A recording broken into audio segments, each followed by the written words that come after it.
Olá, uma ótima noite a todos. Enquanto o pessoal vai entrando aí na live, a gente vai dando um recadinho.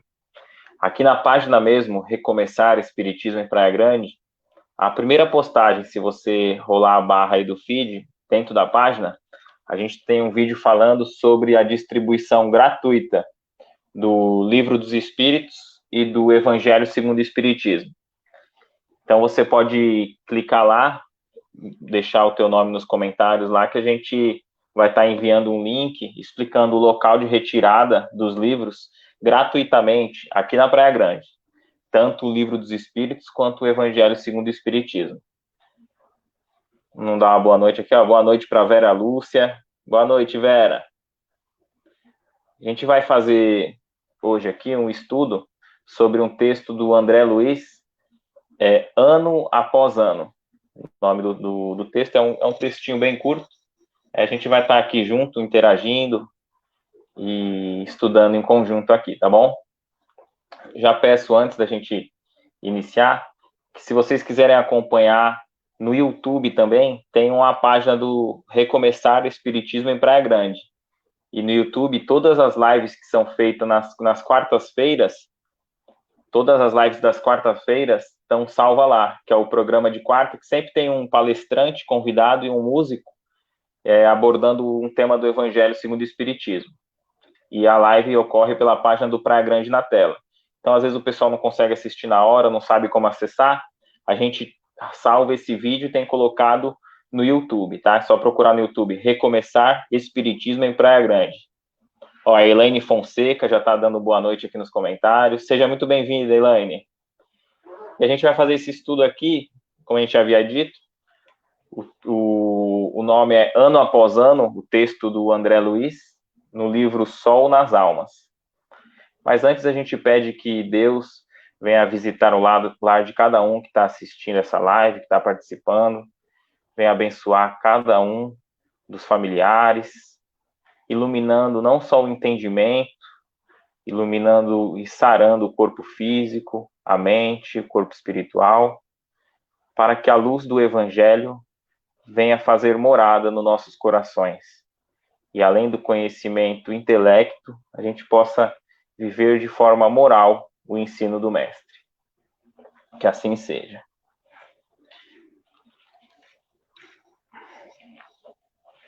O texto já inicia assim, ó.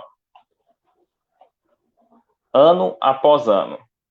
Ninguém evolui num dia ou para um dia apenas.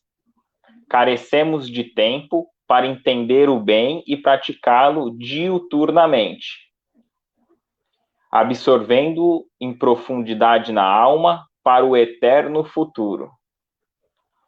Um só pensamento bom, um só ato digno, uma só lição assimilada, não nos bastam a melhoria. Necessário repetir testemunhos de aprendizado e renovação. Olha só que já começa interessante, né? Esse estudo. Uma boa noite para o Fábio também está aqui com a gente. Uma ótima noite, Fábio. Muita luz. Então a gente vê que apenas um ato isolado não altera quem nós somos e o que nós temos de aprender, né? Um só ato de bondade. Não muda, né? A gente tem que, você vê que aqui diz que a gente tem que repetir o ato, né? Para praticá-lo e assim inserir no nosso hábito. Eu lembro que teve uma reportagem que eu vi de um acionista, um cara milionário. Ele tinha muito, né, tem, né, tá encarnado ainda muito dinheiro, né? Ele investe nas bolsas de ações. E ele disse que ele deixaria 90% da sua herança, do seu patrimônio, para doação para caridade, quando ele desencarnasse. E aí a gente pensa, né? Sem dúvida é louvável, vai ajudar muitas pessoas, vai fazer o bem para muitos, para ele é uma atitude louvável, sem dúvida. Mas será, analisando para nós, né? Sem um julgamento, assim, para a gente analisar e estudar. Será que hoje não seria melhor, em vez de nós termos uma atitude assim isolada de doação, ainda mais no pós-vida, né? Assim, no pós-morte, quando desencarnar, Será que não é preferível a gente vivenciar e ir desapegando aos poucos, enquanto estamos encarnados, dos bens materiais, ou até mesmo nos dedicarmos, né, a alguma atitude boa, uma ação que não seja em benefício próprio, um dia na semana, alguma ação de caridade, alguma ação que nós venhamos fazer na nossa religião, na nossa igreja, no nosso centro, onde quer que seja, que até o André Luiz mesmo em outro texto ele diz, né, que se a gente retirar o domingo e anular o domingo da conta e a gente calcular o resto da semana, os 6 dias, nós temos 144 horas. Quanto dessas 144 horas nós nos dedicamos ao próximo? Quanto dessas 144 horas nós tiramos boa parte para dormir, uma outra boa parte para trabalhar, que é algo em benefício próprio, né? Quanto dessas 144 horas semanais, anulando o domingo, nós nos dedicamos ao outro? Às vezes não é nem só uma qualidade material, mas dedicar o nosso tempo, né? Então, a gente vai vendo mais ou menos por esse lado, né? E dando sequência no texto, o André Luiz diz assim: a fraternidade há de avivar-nos o raciocínio, vincar-nos a memória, calejar-nos as mãos, modelar-nos a vida. Olha a palavra que ele utiliza, hein? Que a fraternidade deve modelar-nos a vida, né? Eis porque o espírita, na experiência terrestre, precisa repisar atitudes, transpirar no dever e persistir no posto individual do trabalho. Persistir. Ano após ano. Aqui você vê que o título do texto aparece aqui, né? Ano após ano. Para só então se sentir realmente sintonizado com os bons espíritos e com os desígnios do alto, mantidos a seu respeito. Aqui, ó, persistir no posto individual. Nós não devemos abandonar a tarefa. Se nós nos dedicamos a alguma tarefa no bem, seja numa casa espírita, seja numa instituição, num voluntário no asilo, em qualquer obra que seja, nós não devemos abandonar, porque nós estaremos... Ó, uma boa noite aqui para Vera Nacabar, chegou aqui com a gente, também está acompanhando, Elaine Fonseca e todo mundo. Nós não devemos abandonar a tarefa por prejuízo próprio, né? Então ele vai dizer: devemos repisar, transpirar no dever e persistir no posto individual do trabalho. Porque às vezes quando nós estamos nos dedicando, a gente acha que está fazendo algo para o outro, quando na realidade nós estamos aprendendo a conviver, aprendendo a exercitar no bem, e devemos persistir ano após ano. Porque aí sim, aí esse texto, né, essa parte, ele diz: porque aí realmente estaremos sintonizados com os bons espíritos. Quando a gente inicia uma tarefa no bem, não é de imediato que nós vamos nos sintonizar com os bons espíritos. Ainda mais se nós estivermos anteriormente vivendo uma vida perturbada, desequilibrada. Então nós temos que, em se dedicando ao próximo, em se dedicando ao bem, ir nos melhorando, porque aí sim estaremos trabalhando para o próximo, trabalhando para nós, e iremos melhorar nossa sintonia. E aí, ano após ano, no decorrer do tempo, a gente vai estar se melhorando e melhorando a nossa sintonia. Aí ele continua aqui assim, ó.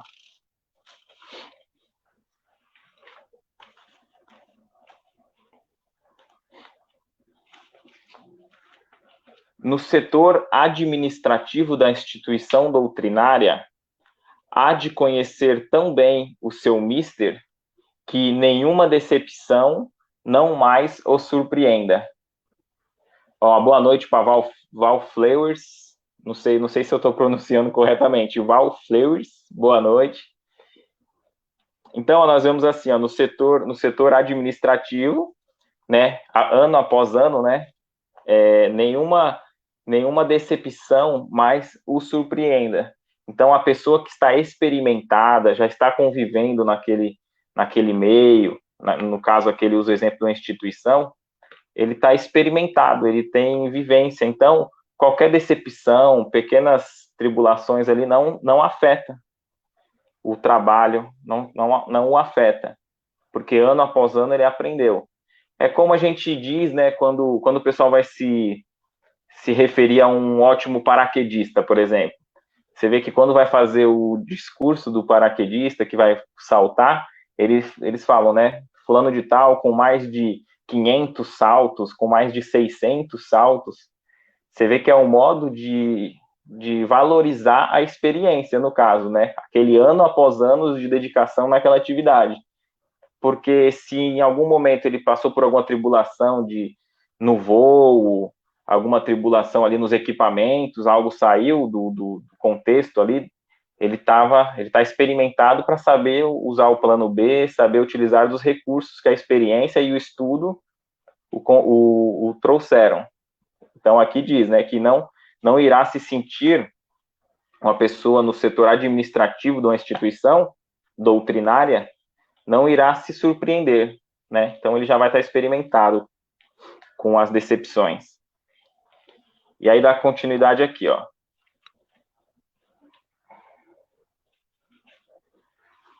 No estudo, há de desarticular tantas mesas, consumir tantas cadeiras e deformar tantos livros e material correspondente, sem perceber que duvidará de semelhantes desgastes. Aí ele continua, ó. Na mediunidade, há de amar e compreender tanto os espíritos e os homens que qualquer incompreensão não mais lhe fará moça. Olha que curioso, né? Aqui já caindo para o lado da mediunidade, ele vai dizer que a incompreensão não vai trazer sofrimento, porque no ato da mediunidade, no período que estiver exercendo a mediunidade, o pessoal vai ter incompreensão, né? Igual hoje está bem menos, né? Com o espiritismo. Mas olha como ele diz. Ele há de amar e compreender. Então, só o amor vai fazer compreender, né? Que incompreensão não mais lhe trará mal. E a gente pensa assim, né? Quando nós éramos crianças, por exemplo, e alguém dava um apelido pra gente, a gente não gostava do apelido, ficava chateado, uns iam para um canto, outros brigavam, outros com apelido revidava. E quando a gente cresce, amadurece, chega na fase adulta, a gente vê que o apelido já não... Se alguém pôr um apelido agora na gente, algo assim do tipo, não vai abalar, porque a gente sabe quem nós realmente somos e não vamos nos abalar por conta disso.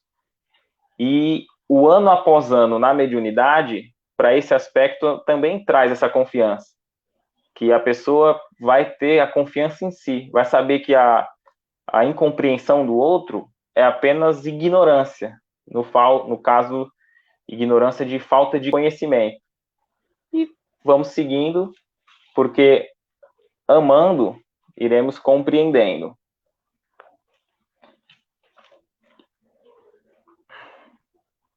E aí ele dá continuidade assim, o André Luiz. Na exemplificação da verdade, há de se familiarizar tanto com as necessidades das criaturas que penetrará os anseios do próximo em muitas ocasiões, apenas por vê-lo.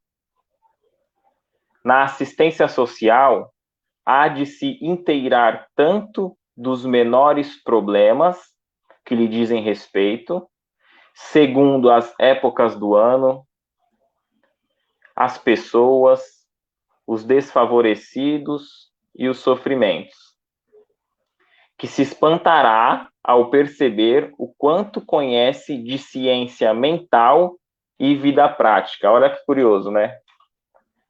Irá se espantar com o tanto que conhece da vida mental, da ciência mental e da vida prática.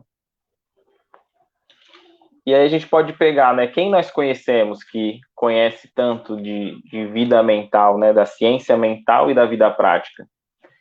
E como no próprio Livro dos Espíritos, né, os benfeitores espirituais aconselham aí, diz, né, que o maior exemplo é Jesus, né, o Cristo.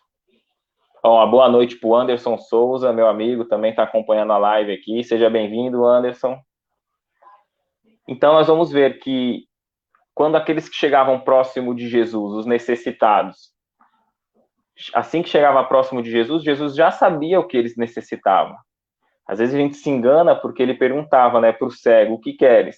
Sendo que seria óbvio que ele desejaria enxergar. Mas ali era apenas uma terapêutica do Cristo para trazer, para que a pessoa se reconheça a limitação, o querer dela, onde está o querer da melhoria. No caso aí do cego que a gente usou de exemplo, é como um exemplo aí de uma melhoria física, no caso. Mas também temos os aspectos morais, de caráter e de conduta. E o Cristo, ele reconhecia, né? Maria de Madalena, Maria de Magdala, ele soube fazer a terapêutica, ver a necessidade dela, que era de caráter moral, e reconduzi-la para o bom caminho. Outra passagem que a gente vê também do Cristo é quando aquele rapaz chega e fala, ó, mestre, eu já sigo os mandamentos, o que me falta, né, para o reino dos céus?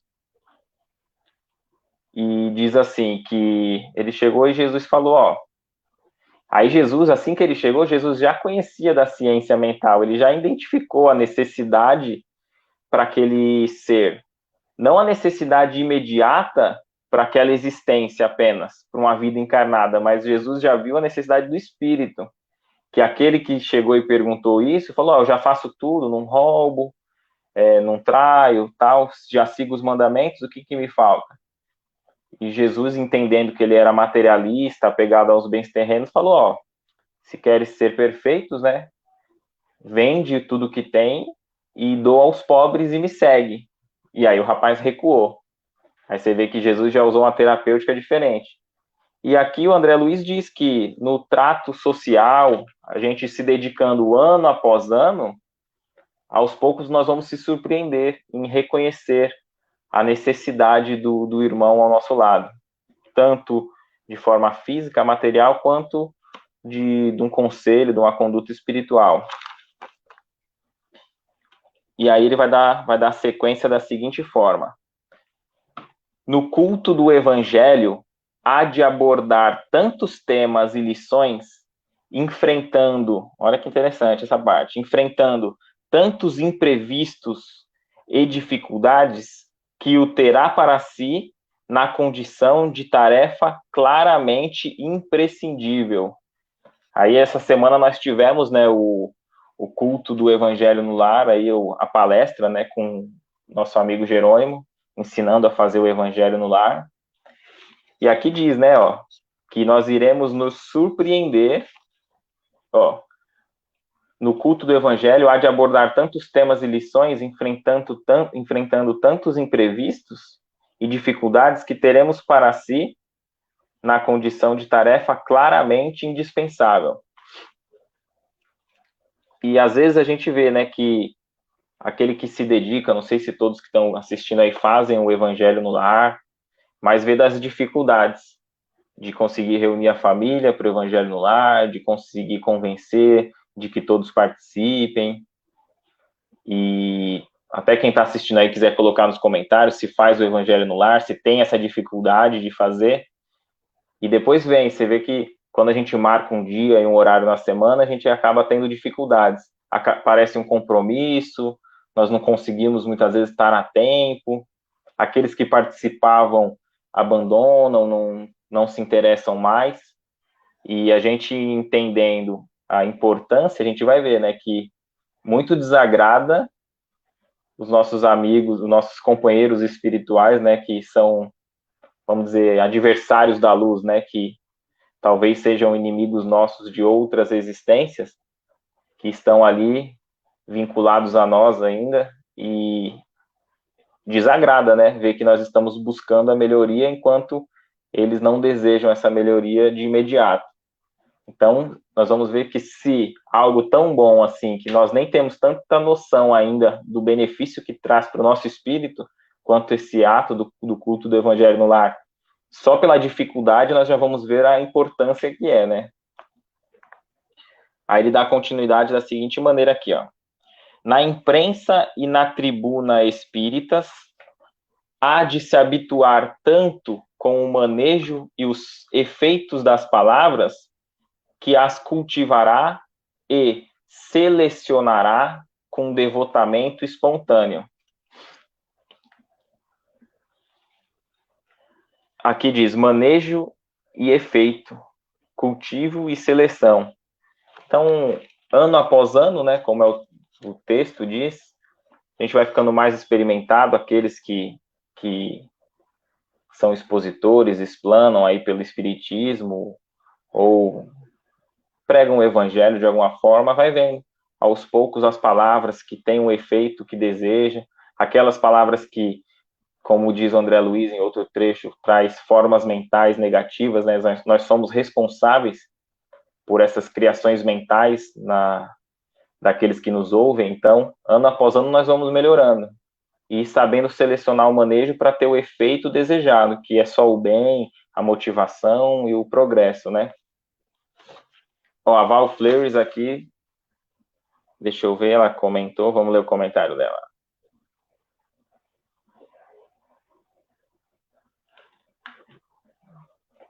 Ó, sim, faço. Tenho, mas insisto, porque nas dificuldades que é necessário fazer. Então nós vemos, né, Val, que a dificuldade que é, né, para fazer, então a gente vê o quanto é importante, né? E quem faz, depois de um certo tempo, sente a diferença, né? Não somente em si mesmo, como no ambiente doméstico, a diferença ali no clima, a gente já percebe que uma casa que tem brigas constantemente já diminui as brigas. A gente nem faz nenhuma reforma na residência física, mas parece que as paredes foram pintadas, né? E devemos persistir para essa melhoria, não só no aspecto físico, quanto no aspecto individual de cada um, né? Para que a gente retome o nosso clima de amor, de paz no nosso dia a dia. Como espírito eterno, nós devemos prosseguir, né? Na caminhada do bem. E aqui a gente já vai para essa outra parte, ó, que diz: no campo das provas necessárias, há de exercitar tanto entendimento e tanta paciência diante da dor, que acabará sofrendo todas as humilhações e tribulações da romagem terrestre, com o equilíbrio de quem atingiu inarredável serenidade. Um trecho curto que diz muito, né? Porque a gente às vezes vê assim, né? Alguém que se torna especialista em algo. Não sei se vocês já viram, o pessoal que está acompanhando aí, já viram alguns vídeos na internet, principalmente os orientais, que se especializam, né? Ficam ótimos, ficam craque numa função, tanto da culinária quanto na montagem de objetos. Então, às vezes vê vídeo do pessoal fazendo uma culinária ali, cortando cebola e faz muito bem feito em segundos. Outro rapaz ali trabalhava tanto tempo numa área que deveria ali cortar a laranja, que ele só joga a laranja, já corta no alto e ele é muito produtivo e muito bom naquilo, é porque ele se dedicou muito, né, a fazer aquela função. Então, ano após ano, na repetição de uma função, nós ficamos bons naquilo, por estarmos experimentados naquilo. E se a gente levar para o campo emocional, para o campo das emoções, nós vamos ver que às vezes o sofrimento, a dor, infelizmente, nós temos que aprender a lidar não com o aspecto de masoquismo, né, de gostarmos da dor, mas aprender que a gente vai ficar experimentado e teremos cada vez mais facilidade quando a gente exerce um perdão, vamos supor, o ato de perdoar. Nós vamos ficando cada vez mais experimentados e perdoaremos com mais facilidade. Algo que anteriormente a gente de forma alguma perdoaria ao exercitar, como aquele que se exercita e repete uma atividade num campo profissional, nós podemos fazer esse exercício de melhoria com as nossas emoções, né? E aí nos remete aqui a lembrar de um livro de Emmanuel. O livro é A Caminho da Luz. E o Emmanuel diz que no início do planeta terrestre, Jesus já era um espírito da escala crística, né? Como tem a escala espírita dos espíritos, né? Do átomo ao arcanjo. Jesus já era, há bilhões e bilhões de anos, no início do planeta Terra, ele já era um espírito dessa envergadura, né? Então a gente vê que é um espírito que já vivenciou muito em outros planetas, já teve muita experiência na dor, como diz aqui, né? Ó, há de exercitar entendimento e paciência diante da dor. Então é um espírito muito experimentado. Então, se há bilhões de anos ele já era um Cristo, imagine quando ele encarnou, melhor dizendo, quando ele encarnou no planeta Terra, né? E aí nós vamos ver que há exemplo do que Jesus passou, né? Quem de nós suportaria, passaria pelo que o mestre passou e apenas abençoar, né? Sofreu o que ele sofreu e não se vingar, não ter nenhum sentimento de ódio, nada, apenas abençoar, pelo contrário, né? Então é como diz aqui, né? Na romagem terrestre, com o equilíbrio de quem atingiu inarredável serenidade.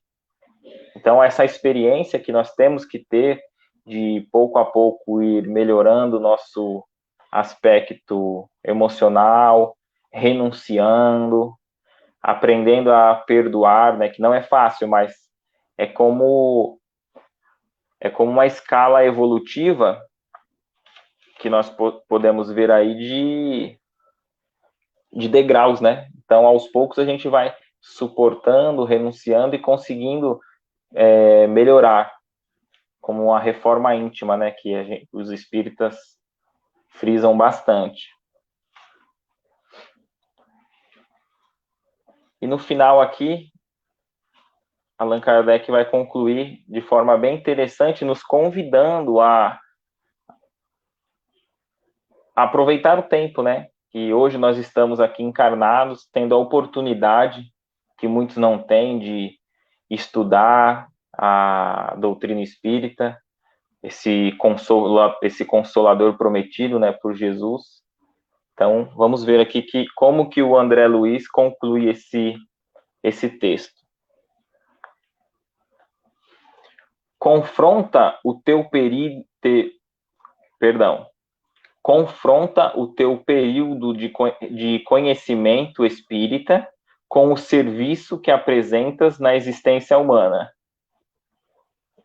Né? Então vamos, ó, Val, aqui. E como passa rápido o tempo? Val, passa rápido. A existência passa rápido e a gente está até vendo para o próximo estudo do domingo que vem, ou no próximo, não sei ainda, a gente estudar um pouco sobre isso. Porque tem até uma mensagem do Chico que diz que os espíritos, eles dizem que o maior sofrimento ao desencarnar é aquele remorso do tempo perdido. E aí a gente vai fazer um estudo, uma explanação posteriormente sobre isso, porque a gente tem a bênção do esquecimento enquanto estamos encarnados, né? E não nos lembramos daquilo que nós prometemos a nós mesmos.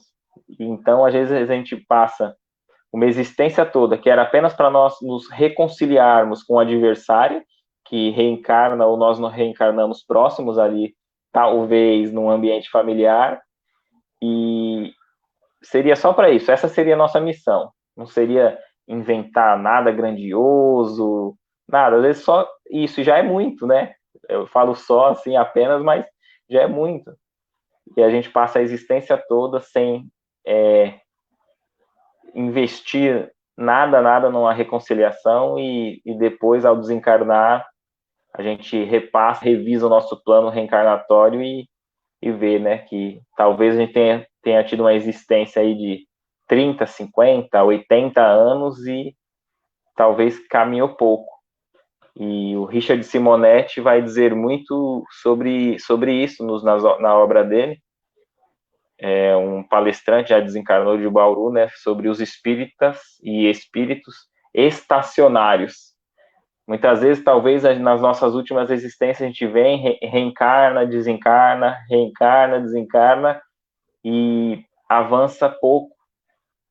Então, hoje, nós aqui tendo a oportunidade de conhecer e estudar a doutrina espírita, a gente vai ter um despertar que talvez a gente teríamos só fora da carne, ainda encarnado. Esse despertar é muito importante, né? Que nos convida à ação. Então, aqui, o André Luiz diz, né? Quanto tempo nós temos de conhecimento espírita e quanto nós nos dedicamos a alguma causa, né? Será que está em equilíbrio isso? Lógica disciplinando diretrizes. Esperança enriquecendo ideais. Entendimento clareando destinos. O Espiritismo faz o máximo por nós, sendo sempre mínimo o esforço que fazemos por ele, nos empreendimentos que nos cabem em auxílio a nós mesmos no seio da humanidade. Então, quanto nós retribuímos, né? E às vezes não é retribuir com uma ação externa, talvez para um movimento ou algo do tipo. Às vezes pode ser uma retribuição no sentido de um esforço pessoal para uma melhoria nossa mesmo, né? Porque às vezes e a gente imagina do esforço de Jesus, né? Um espírito tão avançado em encarnar na Terra, um planeta aí, um dos primeiros, tão grosseiro, tão limitado. O esforço de Allan Kardec em codificar as mensagens, em trabalhar na codificação exaustivamente, comprometendo até a sua saúde física, né? Então Kardec vai desencarnar aí e os espíritos até aconselharam ele a diminuir o ritmo, mas ele dedicado à obra e à causa. Então esse esforço todo do Cristo, dos espíritos, dos bons espíritos que reencarnam, desses espíritas que nós conhecemos como Chico Xavier, Divaldo, o empenho de uma dedicação de uma vida toda para que nós melhorássemos. E qual é o nosso esforço? Não em retribuir um movimento em si, mas qual é a parcela de esforço que nós fazemos para nós nos melhorarmos, né? No seio da humanidade. Então fica aí essa pergunta, essa reflexão para todos nós. E muito obrigado pela participação, quem participou aqui. O vídeo às vezes fica vivo, a gente diz, né, na página. Então muitos vão ainda acompanhar, mesmo fora do ao vivo aqui. Ó, a Val dizendo, sim, estou tentando, amigo. Todos nós, né? Todos nós. Sem dúvida, nós ainda não somos quem nós gostaríamos, né? Mas a gente deve agradecer por já ter avançado. Só o fato de estarmos aqui com tantas outras oportunidades de distração, né? Tanto na rede social, na nossa vida comum hoje, para estarmos aí se distraindo com coisas talvez fúteis, e estamos aqui humildemente estudando sobre Espiritismo, sobre Jesus e o Evangelho. Então, já é um grande avanço, né? A gente não sabe quem nós fomos, né? Então, só o fato de estarmos tentando, nos esforçando, já é algo, né? Chico dizia que ele caminhava, né? Chico Xavier, hein? Dizia que ele caminhava como uma lesma, mas sempre para frente. Então, o caminho é Jesus, vamos aos poucos, melhorando pouco a pouco, sem nenhuma pressão, sem nenhum sentimento de culpa e remorso, mas para o caminho do Mestre, né? Muito obrigado a todos. E nesse momento nós pedimos a Deus e a espiritualidade que visite o lar de cada um, Que essa semana venha a ser uma semana abençoada, que todos possamos nos sentir fortalecidos na fé, nos motivando, enchendo o nosso coração de esperança por dias melhores. Que Jesus nos ampare hoje e sempre. Muita paz. Muito obrigado a todos. Fiquei com Deus, viu?